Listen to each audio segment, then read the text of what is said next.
Hi everyone. So this is going to be a big day. Today is the day when we're finally going to learn about what the word derivative means. And you'll see that derivatives are basically kind of the main topic of Calculus 1. So what we're going to be doing is actually going back to the stuff that we were talking about in the very first video of the quarter, talking about the slopes of tangent lines and how you can approximate them using secant lines.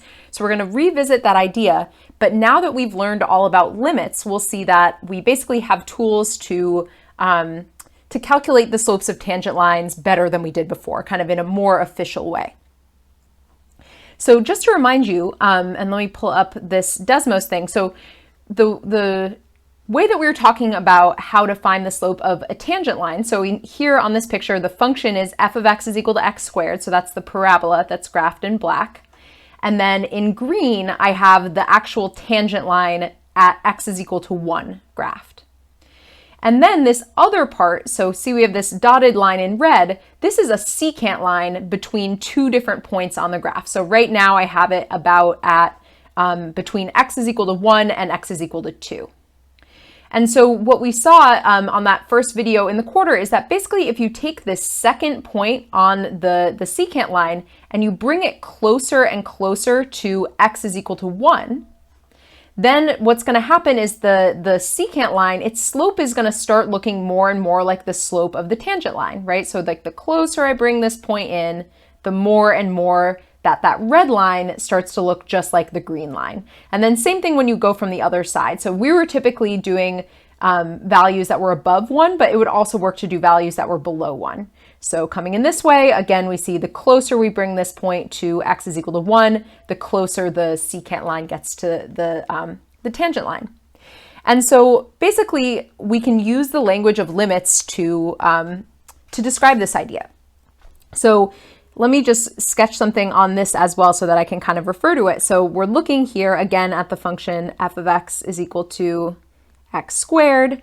And we're focusing for the time being at trying to find the slope of the tangent line. Sorry, I don't know why this is jumping around. The slope of the tangent line at x is equal to 1. So tangent line at x equals 1 looks something like this. And so just going to draw kind of a little sample secant line here. So the secant line would be a point where we take one endpoint to be x equals 1 and then another endpoint to be some other point on the graph, and then we draw a line connecting them. So that's the secant line between those 2 points. So I'm going to write some stuff out in words and then we'll translate it basically into limits. So the slope of the tangent line at x is equal to 1 is the same thing as if you take the slope of the secant line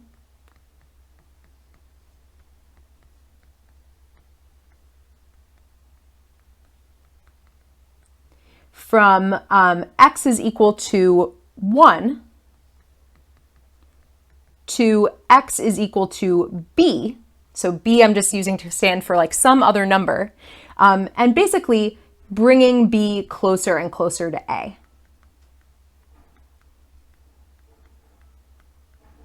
Or closer and closer to 1 in this case.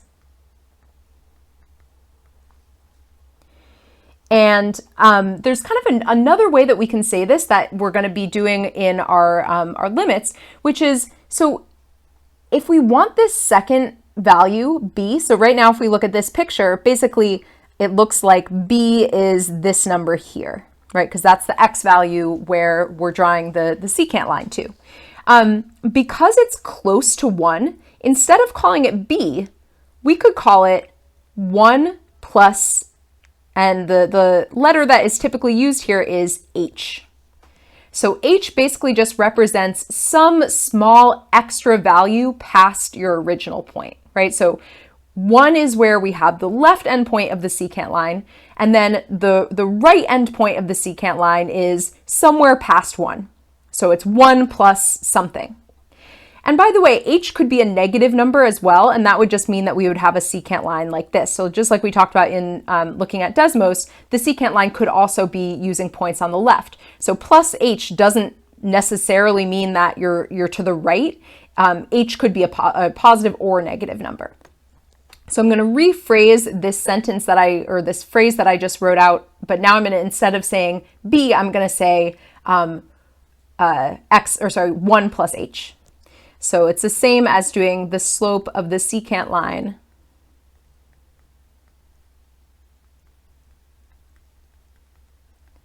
from x is equal to 1 to x is equal to 1 plus H. And so if we're trying to bring 1 plus H closer and closer to 1, how can we kind of say that in a more simple way? Well, basically, we can bring that number H closer and closer to 0.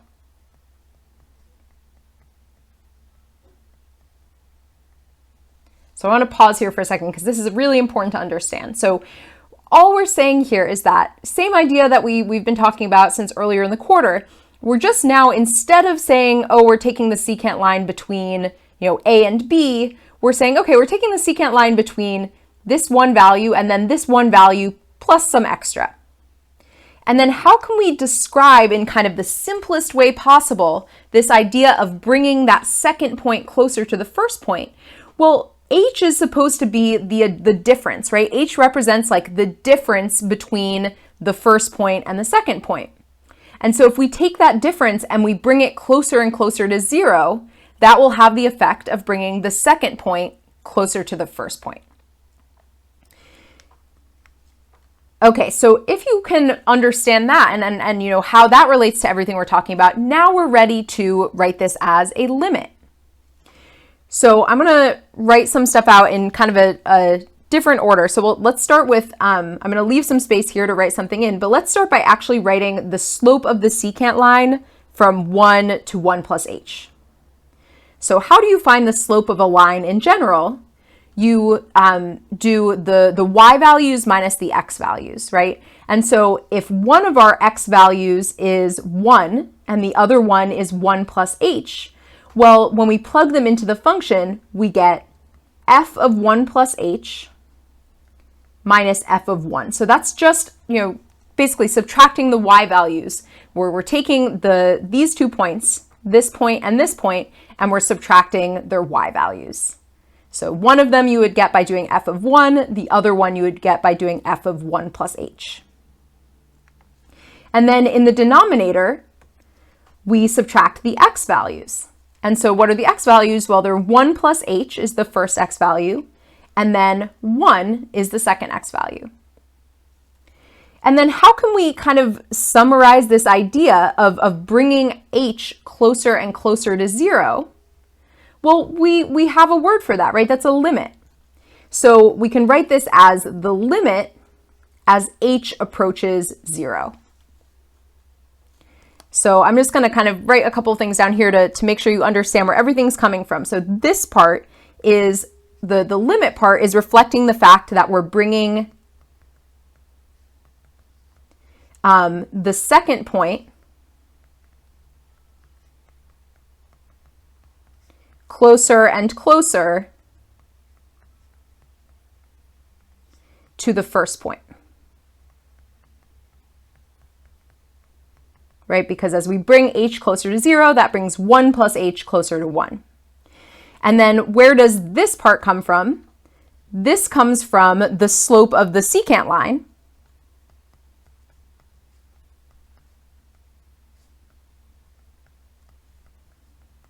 And specifically, it's a secant line from x is equal to 1 to x is equal to 1 plus H. And then we can simplify this a little bit because notice the denominator, we have 1 plus H minus 1. So we just end up with the limit as H approaches 0 of f of 1 plus H minus f of 1 all divided by H. Oops. So if you go back to the first video from this quarter, we actually figured out this limit. We didn't call it a limit yet, but we were plugging in different numbers, finding different slopes, and that was basically the equivalent of doing a limit by testing numbers. But luckily, we now have built up all these different methods for limits, so we don't need to do that. We can actually just use algebraic methods to find our answer. So let's actually calculate this as a limit. So we're going to use, all the different, we'll see which methods we have to use, but we basically have a bunch of different things at our disposal that we've learned over the last few videos. And I'm going to kind of circle this because this is really important, this limit here. And we'll in a little bit kind of write down a general rule and define what the word derivative means. But for now, what I want you to understand is that whatever we get for this is going to be the slope of the tangent line at x is equal to 1, right? That's what we're describing. So if we can calculate this limit, then we can figure out what the slope of the tangent line is at x equals 1. Okay, so let's actually calculate this. So we have the limit as h approaches 0 of f of 1 plus h minus f of 1 all divided by h. So what we need to do is we need to actually get specific with our function, right? We know our function is x squared, f of x is equal to x squared, so we can actually evaluate f of 1 plus h and f of 1. So what is f of 1 plus h going to look like?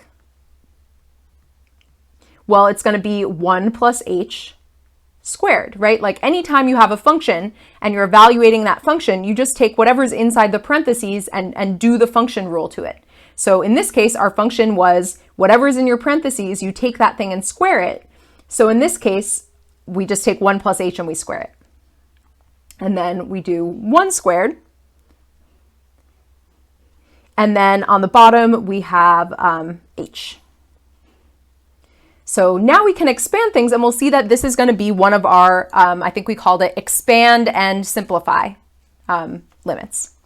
So 1 plus h squared is going to be equal to, so we still have this limit part, right? So 1 plus h squared is going to be 1 plus 2h plus h squared, and then we have minus 1 divided by h. And then that gives us the limit as h approaches 0 of, so now we can subtract, we have these two 1s, right, that cancel out. And so we're left with 2h plus h squared over h. And now we can factor out an h from both parts of the numerator, right? So we end up with, sorry, I still don't know why that thing always pops up. If anyone wants to figure it out for me, I would be very grateful. I've tried to look it up and I just can't figure out like what is causing it to pop up. Okay, so now we can cancel out this h, right? So I factored an h out from both things in the top, and we can cancel these out. And so now we're left with the limit as h approaches 0 of 2 plus h. And now we're at a point where we can just plug in h is equal to 0, right? So we just get 2. So maybe I should have said this earlier, but from the get-go, right, we could not have plugged in 0 for h, right? If you plug in 0 for h here, you get something divided by 0, and that's undefined. And it wasn't until we really expanded and did all the algebra that we were finally able to plug in h is equal to 0. And so what did we just find? We just found the slope of the tangent line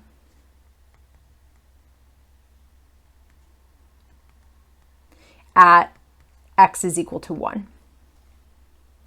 And one other thing to kind of always keep in mind is that when we're talking about the slope of the tangent line, that is also the same as calling it the instantaneous rate of change. So we'll probably kind of use those things interchangeably. We'll probably say slope of the tangent line more often, but another thing you could call this, again, is the instantaneous rate of change, and that's something we talked about in the first video for this class. Okay, so I want to kind of write something down as like a more general fact, and then we'll do some more examples. So in general, so we're going to learn some new notation. So if you have a function f and you put this little symbol on it, so this is we're going to read it out loud as prime, and I'll write that down. So this is called the prime symbol. It kind of looks like an apostrophe, but a little different. And so if you have f prime of a number a, so you read this out loud as f prime of a, that is just a special way of describing the tangent line at a. So maybe first let me say that, so this notation, when you write down f prime of a, that is something that's called the derivative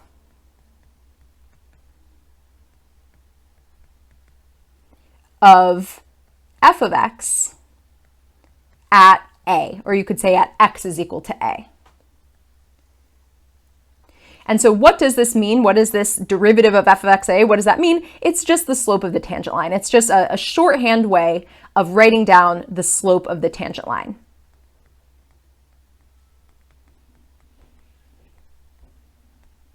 So is equal to the slope of the tangent line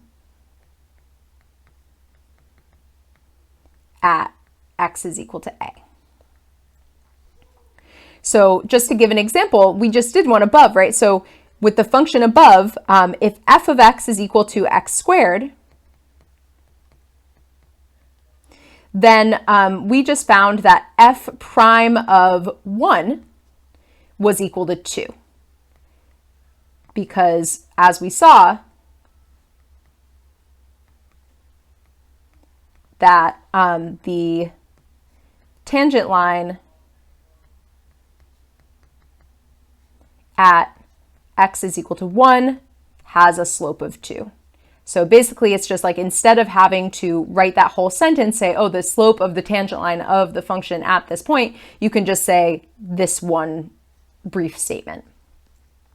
So basically for any function you have, you can use this same kind of limit approach that we did here in order to find the derivative. And so this is something that's called the limit definition of the derivative. And we'll see later on in the class, and if you've taken calculus before, you might be aware of this, there are easier ways to find derivatives, and we're going to be covering those at length later in the class. But for now, this is really the only way that we know to find the derivative. And so again, it's called the limit definition of the derivative. So the limit definition of the derivative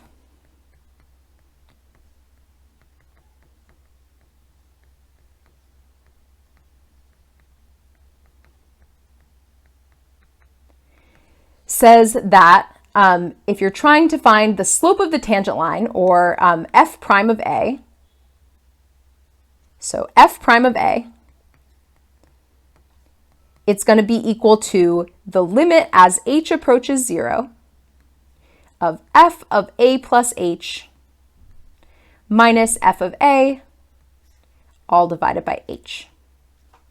So again, where does this come from? It's just the same thing we talked about earlier. So this part here is the secant line, the slope of the secant line between 2 points, one point being a and the other point being a plus h.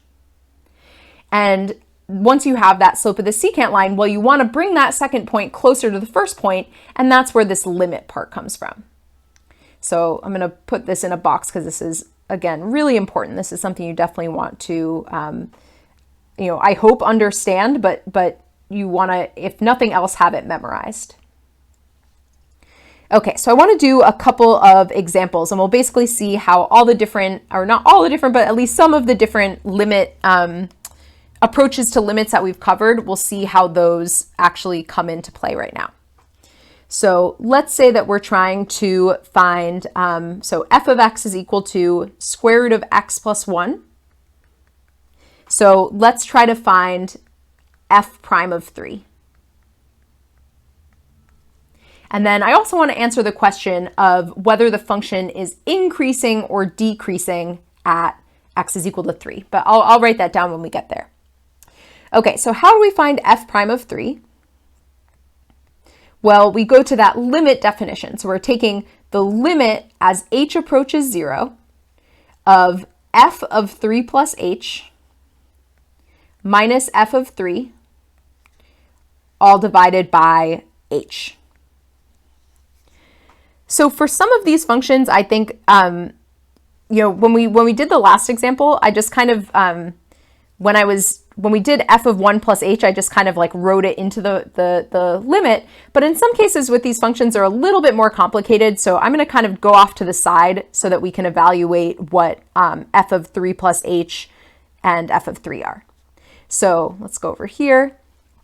So how would we, so our original function is f of x is equal to square root of x plus 1. So that means that f of 3 plus h is going to be the square root of 3 plus h plus 1, right? Because we're taking, like, how do functions work? You're just taking x and replacing it with whatever's in the parentheses. So we still have this plus 1. And then we can simplify this, and this ends up being the square root of 4 plus h. And then we also need to know what f of 3 is. So f of 3 is going to be the square root of 3 plus 1, which is equal to the square root of 4, which is just equal to 2. So now we can go and put these into our limit. So now we have the limit as h approaches 0 of the square root of 4 plus h minus 2. That's what we got for f of 3, all divided by h. Okay, so thinking back to all the different methods that we had for limits, so this was stuff we covered last week, one of the methods we had was multiplying by the conjugate, right? And that's what you want to do in circumstances when you have a square root. And so this is a perfect chance to use multiplying by the conjugate. So we're going to, in both the numerator and the denominator, take the conjugate of the numerator and multiply both of them by it. So the conjugate in this case is going to be square root of 4 plus h plus 2.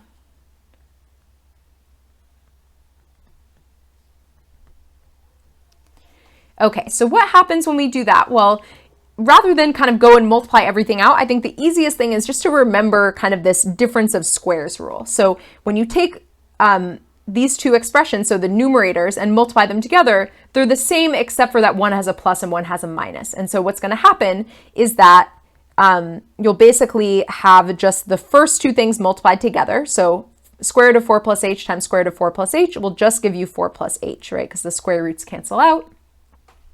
And then we'll do minus the two other numbers multiplied together, so minus 4. And then this is a really common mistake to make. We cannot at this point just, or rather I should say, you need to remember to multiply this other part as well. Like, I think a very common mistake would be to just say this and forget about the other denominator, but you need that other denominator to get the right answer. So another thing that I mentioned when we talked about this earlier was that you don't want to actually multiply these out, like you don't want to distribute, because it'll just make it harder to see how to simplify. So just leave the denominator as is. So in the numerator, now we have a 4 plus h and a minus 4, so we're left with just h. And then in the denominator, we have h times the square root of 4 plus h plus 2. So just like what happened in the last one, once we kind of do this algebra trick, now we're able to cancel something out. And so we're going to be left with the limit as h approaches 0 of 1 over the square root of 4 plus h plus 2. And so now we can go and plug in h is equal to 0. So if we plug in h is equal to 0, we get 1 over the square root of 4 plus 2. So that's going to be 1 over 2 plus 2, and that's going to be 1/4. So from here, we can say that f prime of 3 is equal to 1/4. And what does that mean? That means that the slope of the tangent line at x is equal to 3 is 1/4. And I have the graph down here, but before I look at it, so let me just nudge this out of sight for a second. Before we look at that, I just want to interpret this a little bit. So the question that I asked earlier was, is this function increasing or decreasing? So is f of x equals square root of x plus 1 increasing or decreasing at x is equal to 3.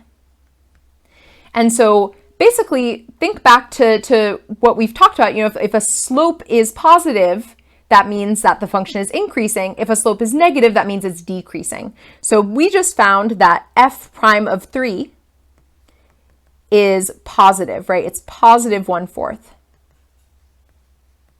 So f of x is increasing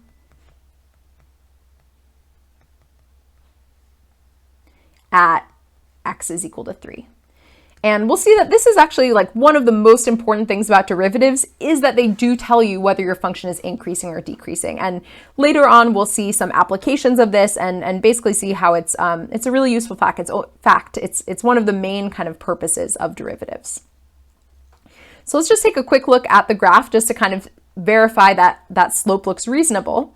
So here's the graph of f of x is equal to square root of x plus 1. And so we were looking at the slope of the tangent line at x is equal to 3. So that looks, something like this. And I think, 1/4 seems like a decent guess at the slope, right? We can see that it's a positive slope. The function is increasing, but it's not very steep, right? So it's going to be a slope that's less than 1. A slope of 1 would look like this. So it's definitely less than 1. So a fraction like 1/4 makes sense. Okay, so we're going to do one more example, and this one is going to now use another kind of one of the methods that we've talked about for limits. So now we're looking at g of x is equal to 1 over x. And so in this case, we're going to find the slope of the tangent line at 2. So g prime of 2. So again, we want to use that limit definition. So we know that we're going to be doing the limit as h approaches 0 of g of 2 plus h minus g of 2 divided by h. So again, let's go off to the side and write down what g of 2 plus h and g of 2 are so that we can kind of put them back in here. So g of 2 plus h, well, g of x is equal to 1 over x. So g of 2 plus h is going to be 1 over 2 plus h. And then what is g of 2? Well, g of 2 is going to be 1/2. So now we can go and put those into our limit. So now we have the limit as h approaches 0 of 1 over 2 plus h minus 1/2 divided by h. Okay, so what method is going to make sense in this circumstance? Well, this time we have fractions, right? We have two fractions that are being subtracted in this case. So we want to make a common denominator. So for the most part, when you're doing these kinds of problems, your common denominator, you're most likely going to get it by just multiplying these two denominators together. Because basically these two denominators, even though they look similar, one of them is 2, one is 2 plus h, they don't have any common factors, right? There's nothing that we could multiply 2 by to turn it into 2 plus h. And similarly, there's nothing we could multiply 2 plus h by in order to make it into 2. And so our only choice is to make them both denominators of 2 times 2 plus h. So we're going to accomplish that by multiplying the first fraction by 2 over 2 and the second fraction by 2 plus h over 2 plus h.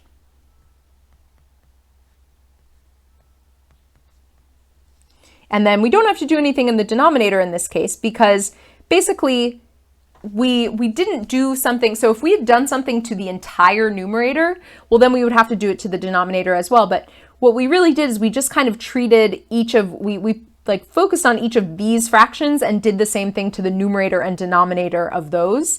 And so we haven't changed the value of the numerator. We've just kind of rewritten both of the fractions. Okay, so let's see what that looks like when we put this all together. So we're going to have the limit as h approaches 0 so the new first fraction is going to be 2 over 2 times 2 plus h. And then the other part is going to be minus 2 plus h over 2 times 2 plus h.